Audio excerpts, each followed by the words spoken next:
Hi, this is Debbie from the Normal Paranormal Group, and today is One Story at a Time, and I'm calling this one the Ghost Dog.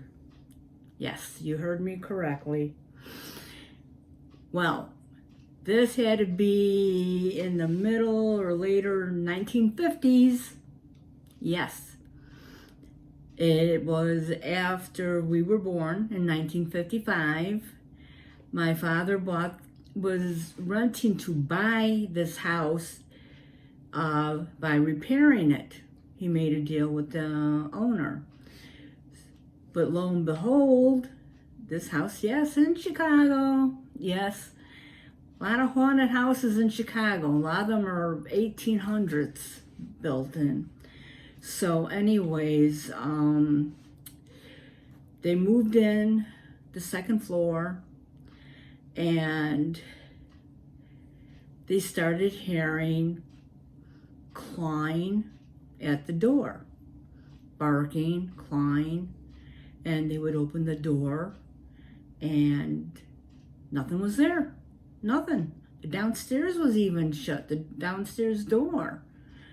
And so when we walking by and they see this big white dog run across the street, and it would run into the hall, go up the stairs, but would never come back down. And people told my parents about this dog that was running up the hall. And every night they would hear this scratching and clawing and barking. And they would open the door and there was nothing there.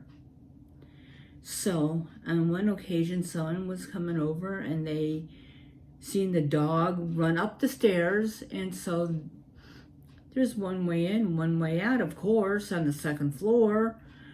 And they walked up the front hall after the white dog entered it. But when they reached the top of the stairs, there was no dog. And they knocked at the door and they asked my parents, "Where's your dog?"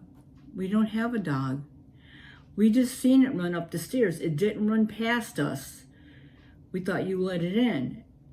So the following day, they hear that scratching again. So my dad had my mother hide behind the door and open it. And he had a baseball bat. And he was gonna hit this dog because they don't know what this dog is doing. So they opened the door and there's no dog. Nothing. All that noise, nothing. And this continued, and other paranormal activity continued in that apartment as well. So my father walked away from the building. And if that dog's still running home to look for its master, I don't know if it's a residual haunting or what, but it's the same thing. So until our next One Story at a Time, let us know if you had any incidents with a ghost animal. Until then, this is Debbie from the Normal Paranormal Group.